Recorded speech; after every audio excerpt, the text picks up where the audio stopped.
La apoptosis es una muerte celular programada dependiente de caspasas a que las células se fragmenten en cuerpos apoptóticos que son fagocitados sin causar inflamación y es fundamental en el desarrollo embrionario, la regulación del sistema inmune y la eliminación de células con daño genético. La parapoptosis también es programada pero independiente de caspasas. Se caracteriza por vascularización del citoplasma y dilatación de mitocondrias y retículo endoplasmático.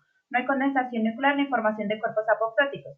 La autofagia es un mecanismo de supervivencia en el que la célula recicla organelos en autofagosomas que se fusionan con lisosomas.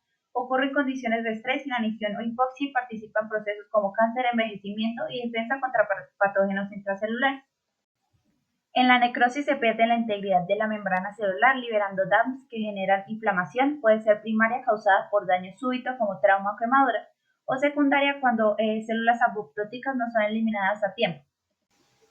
La netosis es exclusiva de neutrófilos que liberan ADN y proteínas antimicrobianas formando trampas extracelulares. Estas capturan bacterias y hongos. La necroptosis es una forma programada de muerte necrótica independiente de caspasas. Está mediada por las proteínas RIP1, RIP3 y MLKL que forman el necrosoma. Es inducida por TNF y otros receptores y participa en inflamación, infecciones y cáncer. La piroptosis es dependiente de la caspasa 1 y del inflamasoma, afecta sobre todo a macrófagos y células dendríticas, produciendo poros en la membrana y una inflamación muy intensa. La entosis se da cuando una célula es englobada por otra formando una vacuola. Puede morir la interna, la externa, sobrevivir ambas. La oncosis consiste en una hinchazón celular y de organelos por falla en bombas iónicas de la membrana. Suele aparecer en isquemia o intoxicaciones y progresa hacia necrosis. Para hablar de la vía extrínseca empezaremos hablando del disparo extracelular, también llamada vía del receptor de la muerte, desde la cual la apoptosis inicia su proceso con receptores TNFR1 o CD95. Se unen al ligando FAS-L, quien posteriormente se une con una proteína asociada a FAS con dominio de muerte. Este último interactúa con la procaspasa 8, quien forma el complejo iniciador de muerte, también conocido como DISC, que luego produce la caspasa 8. Luego tenemos la fase efectora, que es donde van a actuar las caspasas efectoras, la 3 y la 7, quienes degradan sustratos y generan encogimiento celular, condensación de cromatina y cuerpos apoptóticos. Consiguiente a esta tenemos la regulación de la vía. La regulación de la vía está dada principalmente por el receptor P73, quien tiene un dominio de muerte activado por sobreestimulación. Otra forma de regulación es bloqueando el factor de transcripción, el factor nuclear kappa, cuando el receptor de factor de necrosis tumoral 1 se asocia con la proteína con dominio de muerte asociada al receptor de factor de necrosis tumoral tipo 1, que forman al DISC, el cual va a activar la caspasa 8. Y por último tenemos la vía de las perforinas y las granzimas, que son cuando los linfocitos natural killer o los citotóxicos son activados. Estos nos van a liberar gránulos que contienen perforinas, las cuales crean poros en la membrana celular. Estos poros nos van a permitir que ingresen las granzimas, quienes se van a dirigir al núcleo celular, específicamente la granzima B, y va a romper el ADN para inducir el proceso de apoptosis. La vía intrínseca de la apoptosis o vía mitocondrial consiste, esta vía se activa por radiación, hipoxia, hipercalcemia, estrés oxidativo o en general una situación de sufrimiento celular. Cuando la célula se enfrenta a esta situación, la mitocondria va a liberar citocromo C al citoplasma. Ese citocromo C se va a unir a la proteína AFAP1 que va a activar a la caspasa 9. Esta unión de citocromo C y AFAP1 se denomina también apoptosoma, que va a activar la caspasa 9. La caspasa 9 es como tal una caspasa iniciadora. Esta caspasa iniciadora va a activar a las caspasas ejecutoras, que son las caspasas 3, 6 y 7, que nos van a conllevar a la apoptosis como tal, activando enzimas como lipasas, nucleasas o flipasas.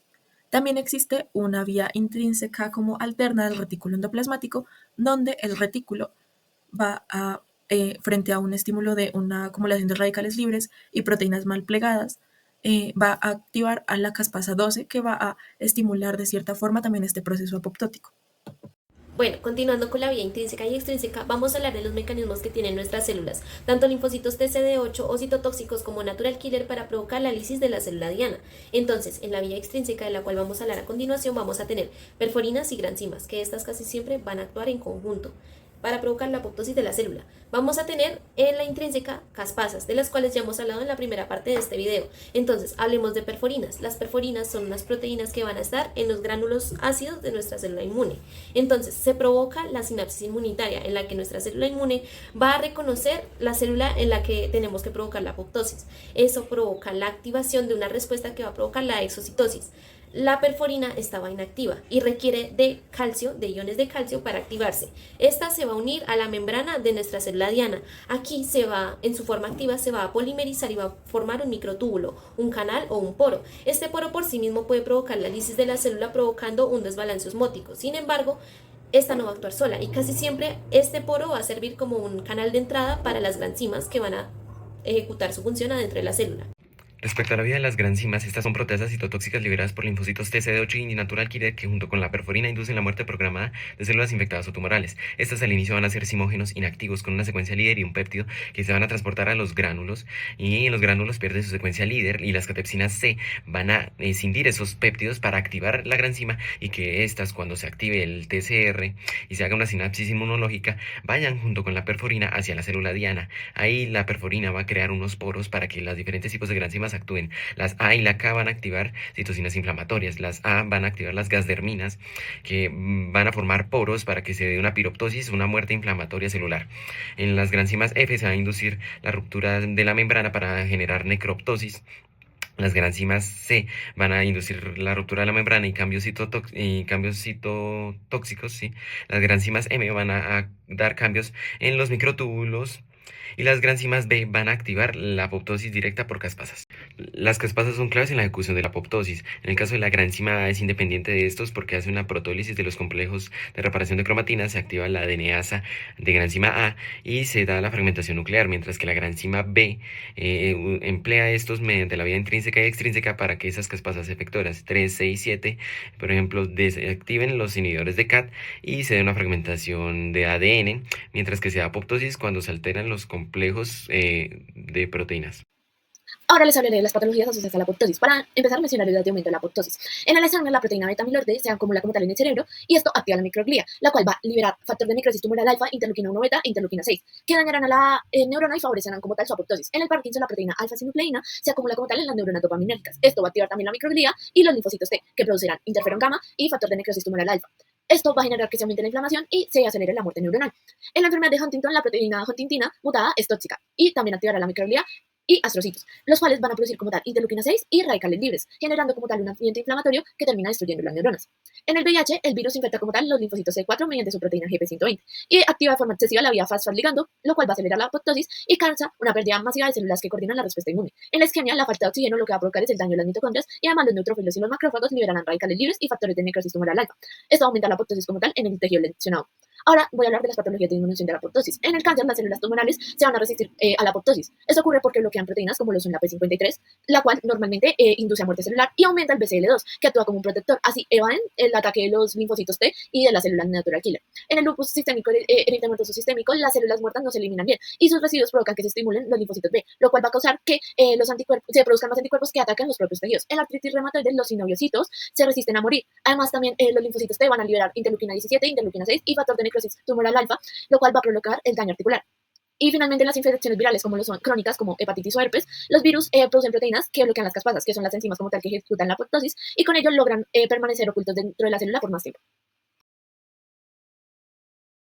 En la evasión del cáncer en apoptosis está la vía de inhibición de caspasas, donde los tumores sobreexpresan proteínas inhibitorias de apoptosis, siendo la principal el inhibidor de apoptosis ligado al cromosoma X, que bloquea caspasas 3 y 7, impidiendo la degradación de proteínas estructurales y fragmentación del DNA. Subirbina estabiliza este inhibidor y prolonga su acción, asegurando un bloqueo sostenido de la apoptosis. Normalmente la mitocondria libera al activador mitocondrial secundario de caspasas, que se une al inhibidor de apoptosis ligado al cromosoma X y lo neutraliza, permitiendo la acción de las caspasas. En tumores, la sobreexpresión conjunta del inhibidor de apoptosis ligado al cromosoma X y subirbina supera esta acción y mantiene la inhibición. Como consecuencia, la célula activa vías alternativas como autofagia excesiva o muerte celular independiente de caspasas 3 por daño en el DNA. Aunque estas no eliminan eficazmente a la célula tumoral, favorece su supervivencia y resistencia a quimioterapia y radiación. En la vía intrínseca mitocondrial, la apoptosis depende de la proteína P53, que ante daño genómico activa los genes proapoptóticos PUMA y NOXA, responsables de inducir a VAX y VAC. Estas perforan la membrana mitocondrial y permiten la liberación de citocromo C, que activa a la caspasa 9 y luego a la caspasa 3, completando la cascada apoptótica. En cáncer, esta ruta se bloquea, ya que P53 suele estar mutado o incapaz de inducir a PUMA y NOXA, lo que impide la activación de VAX y VAC. Además, las células tumorales sobreexpresan proteínas antiapoptóticas como BCL2, MCL1 y BCLX, que se unen a VAX y VAC e impiden la permeabilización mitocondrial. Como resultado, el citocromo C no se libera, la caspasa 9 no se activa y la apoptosis se anula, aun con daño genómico severo. Esta evasión asegura la supervivencia de células alteradas y contribuye a la inestabilidad genética, favoreciendo mutaciones y progresión tumoral.